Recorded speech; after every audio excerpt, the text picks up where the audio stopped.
खुदारा इंसानियत वास्ते कुछ कर लो। 1000 यतीम बच्चे वास्ते स्कूल बनाना, मेरे को एक एक गल पूछो, डिटेल पूछो, हर गल डिस्कस करो। अस्सलाम वालेकुम जी। अज की डेट में इंशाअल्लाह ताला फजले खुदा 3 जड़ियां ने असी सबीलां 3 मुख्तलिफ पॉइंट लावांगे, फिर अगे भी लावांगे। अज की डेट 3 सबीलां लग रही ने और पूरे मुहर्रम दे विच इत्थे इंशाअल्लाह जिहड़ा है ना अपना जामे शीरी वाला पानी चलेगा, मुसाफिर पीणगे, आण जाण वाले पीणगे, दुआ करनगे। उस तो बाद साडा दूसरा काम है कि असी एक फैमिली नूं जाके उन्हां वास्ते असी कंबल लैके आए, रजाइयां सर्दियां वास्ते। एक ऑर्फन फैमिली है, पूरी फैमिली वास्ते, वो असी उन्हां दे घर जाके दे के आवांगे। 15 फैमिलियां दे विच अज दी डेट असी इंशाअल्लाह राशन तकसीम करना है। उस तो बाद असी एक फैमिली का नलका लगवा के दे रहे हैं, उहदा जाके नलका लगवाना है क्योंकि उहदे घर पानी का कोई बंदोबस्त नहीं सी। वो एक दोस्त ने डोनेट किया सी अपनी वालदा के नाम पर, असी उहदे घर जावांगे, विजिट किया, उहदे घर जाके नलका लगावांगे। तीसरा फिर उस तो बाद असी अपने हॉस्पिटल का विजिट करांगे, उत्थे साडा काम हो रहा है। स्कूल का ऑलरेडी विजिट मैं कर चुकी हाँ, सुबह का मैं स्कूल दे ही हाँ, साडे इत्थे मिस्त्री लगे हुए हैं, साडा काम हो रहा माशाअल्लाह। उस तो हट के एक जगह पर एक बेवा औरत है, खातून है बेचारी, उहदे घर असीं इंशाअल्लाह उहदा कमरा एक बनवा के दे रहे हैं, उहदा वाशरूम बनवा के दे रहे हैं, उत्थे मिस्त्री लगे हुए हैं, वो आ जाके देखांगे। ये सारा काम तुहाडी वजह तो मुमकिन हो रहा है। और असी अज की डेट में 5 ऑर्फन बच्चे, 5 यतीम न्यू बच्चे साढ़े कोल आए हैं, असीं उन्हां दा एडमिशन भी करांगे इंशाअल्लाह। उन्होंने अपने नाल लैके चलांगे, उन्होंने जितने भी मामला जिंदगी दे पूरी कोशिश होएगी कि उन्होंने किसी चीज़ की कोई परेशानी ना आए। एक्चुअली असीं सब कुछ अल्लाह की रज़ा वास्ते कर रहे हैं, इंसानियत वास्ते कर रहे हैं। असी अपना ढिड भर के अपने महल खड़े करके की करना है? असी जिंदगी दे विच अगर कुछ बनाना ना, अगर कुछ बना के लैके गए जिंदगी दे विच, वो लोगों का प्यार, यतीम बच्चों की चेहरे की मुस्कुराहट और उन्होंने नाल असी खड़े होवांगे। मैं पूरी उम्मीद करदा तुसी मेरी पूरी वीडियो भी देखोगे और मैं तुहानूं अपने काम का हर चीज़ की डिटेल तुहाडे नाल शेयर करांगा। ये कोई आम काम नहीं है, ठीक है, गाने नहीं हैं, ये डांस नहीं है, ये वलगर चीज़ां नहीं हैं, ठीक है। शायद किसी जगह पर सानू बोर भी करनी होंगी कि यार ये की है, गाना नहीं है, ना।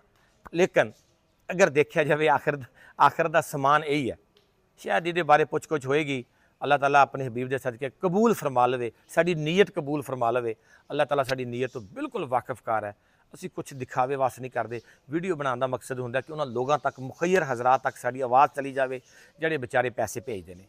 मेरे विच इन्नी हिम्मत नहीं है कि मैं थोड़े जे एक काम करा लाँगा, मैं वध कराँगा, पूरी एक लगवा दाँगा, फिर मैं बस बह जाँगा, मेरे नहीं इन्नी हिम्मत है। अगर इतने काम हो रहे हैं सिर्फ और सिर्फ ओवरसीज़ पाकिस्तानियों की वजह तो हो रहे हैं, जोड़े मेरे दोस्त इतने पाकिस्तान हेल्प करते हैं उन्होंने वजह तो हो रहे हैं। मेरा बड़ा दिल करता कि मैं उन्होंने नाम अनाउंस करा, उन्होंने तस्वीर भी लगावां, लेकिन मैंने मना कर देंगे ने। मेरा मकसद सिर्फ ये होंदा लोगों कि लोगों भी शऊर आवे, वो भी अपने इर्द गिर्द ऑर्फन बच्चों का, यतीम बच्चों का, डिजर्विंग लोगों का ख्याल रखन। अपने घर, अपने महल, अपन गड्डियां, अपन कारां, अपने बच्चे, अपनी फैमिली, अपनी जिंदगी, अपना इंजॉयमेंट।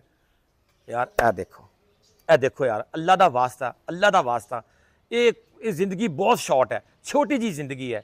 असी सब ने वापस जाना है और सब ने जवाब देना इस गल का। असी जवाब दें या वीडियो की हद तक बहुत छोटा काम लगता होगा, लेकिन जो प्रैक्टिकली करना है, 1000 यतीम बच्चे नाल लैके चलना, उन्होंने एजुकेशन का बंदोबस्त करना, उन्होंने वास्ते टीचर हायर करना, उन्होंने वास्ते सारे मामलात नूं लैके चलना बड़ा मुश्किल खाता होंदा है। लेकिन इंशाअल्लाह अल्लाह ताला ने हिम्मत दी है, हौसला दिता है, सब कुछ होएगा। स्कूल बन गया, जगह ली गई, स्कूल बन गया, हुण इंशाअल्लाह अगला काम भी हो जाएगा। इसी तरह मैं अपने इलाके वास्ते 15-20 पिंडा वास्ते असी एक हॉस्पिटल बनाया है, 5 बैड का हॉस्पिटल है, जिहदे 24 घंटे 24 हार इंशाअल्लाह MBBS डॉक्टर मौजूद होएगा। उन्होंने असी बिल्कुल इस तरह चैक एंड बैलेंस करांगे। मैं खुद चैक एंड बैलेंस करांगा हर चीज़ का।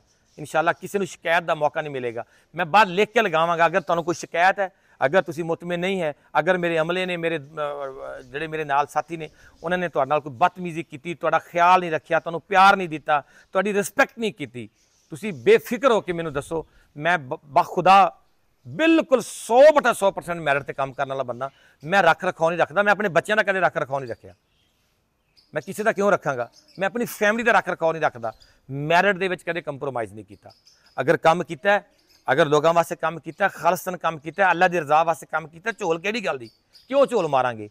क्यों असीं उन्हां नूं रिलैक्स करांगे कि जी साडे तुहाडे कोल कोई गरीब आदमी आंदा है तो तुसीं उहनूं अपनी मर्जी नाल डील करो? नहीं, मैं गरीब आदमी नूं, अपने भरावां नूं, अपनी भैणां नूं रिस्पैक्ट दवावांगा, इज्जत दवावांगा। किसी की जरूरत नहीं होएगी कि उन्होंने कोई इस तरह ओए करके भी पुकार जाए। उन्होंने अपने घर तो ज़्यादा रिस्पैक्ट मिलेगी, मेरा वादा है। इसी तरह मेरे स्कूल दे विच मैं अपने हमेशा स्टाफ ने एक गल करदा, अगर मेरे किसी ऑरफन बच्चे नूं, अगर किसी ऐसे डिजर्विंग बच्चे नूं जिहदी फीस असीं नहीं लैंदे, अगर किसी टीचर ने अख कढ़ के देखिया या उन्होंने इस तरह डांटिया कि चल ये तो है ही, ये किहड़ा कोई फीस पे करदा है, तो मेरे तो बुरा बंदा दुनिया से शायद फिर कोई नहीं होएगा। हाँ, दूसरे बच्चे ਜਿਹੜੇ फीस पे करने बेशक उन्होंने थोड़ा बहुत तुसीं डांट सकते हो। मैं मे भी चुप कर जावां, चुप तो खैर मैं उत्थे भी नहीं करता, मैं कंप्रोमाइज़ उत्थे भी नहीं करता, वो भी मेरी औलाद है, मेरे बच्चे ने। लेकिन उन्होंने लोगों ने, उन्होंने बच्चे जिन्हों का बाप दुनिया तो चला जाता, जो डिजर्विंग लोग ने बेचारे, वो कदे भी ये फील ना करन, बल्कि शायद टीचर को तो पता ही नहीं होंदा कि ये बच्चा फ्री है या नहीं फ्री। इस तरह का मैं सिस्टम रखा हुआ है। इंशाअल्लाह ताला वा फजले खुदा जिहड़ा काम कीता चाहे थोड़ा करांगा, लेकिन अल्लाह की रज़ा वास्ते करांगा, मैरिट ते करांगा, साफ शफाफ करांगा। मैं ओपनली सब दोस्तों को कहना कि मेरे को तुसीं पुछण दे बिल्कुल मजाज रख दिओ, मेरे को एक गल पुछो, डिटेल पुछो, हर गल डिस्कस करो। मेरे को कित्थों पैसे आते हैं, किन्ने आते हैं, किवें लगदे ने, कित्थे लगदे ने, ठीक है। ये चीज़ तुसीं 24 घंटे हर टाइम मेरे को पुछ सकते हो, एक दफ़ा नहीं 10 दफ़ा पुछ सकते हो, क्योंकि पैसे तुहाडे ने, तुहानूं पूरा हक है कि तुसीं इहदा हिसाब किताब भी रखो। और मैं आखिर एक गल करांगा, अगर मेरी ज़ात, अगर मैं बंदा किसी यतीम का, किसी लावारस का कोई 1 रुपया अपनी ज़ात ते खर्च करा, मैं कोशिश करांगा मैं नहीं खर्च करांगा, 1 रुपया भी खर्च नहीं करांगा।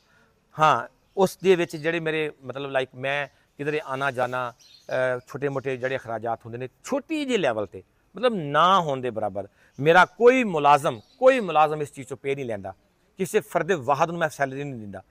लोगों ने वैलफेयर बनाइया हुई ने, उन्होंने 40 45 50% अपनी वैलफेयर के खर्चे कढ़ते हैं, उस तो बाद जाके बाकी लोगों का काम करते हैं। इत्थे 100/100% यतीमां ते गरीबां ते उन्होंने लोगों वास्ते लगते हैं, जिन्होंने लोगों वास्ते पैसे आते हैं।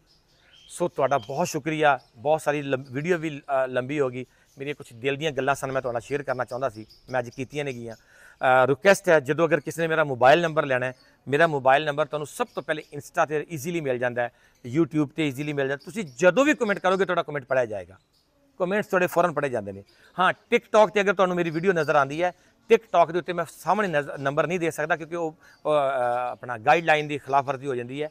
तुसीं इनबॉक्स में रबता करो, तुहानूं within no time response मिलेगा इंशाअल्लाह।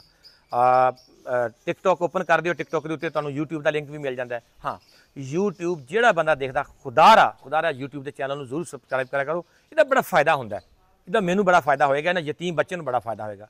मेरा काम ही इन्हां लोगों वास्ते है, इन्हां बच्चों को अगे लैके जाना, इन्हां बच्चों को हीरो बना के पेश करना, इन्हां दी जिंदगी की हर वो खुशी पूरी करनी जिहड़ी शायद बाप नहीं कर सकिया। जज़ाकल्लाह, thank you so much. Pakistan जिंदाबाद।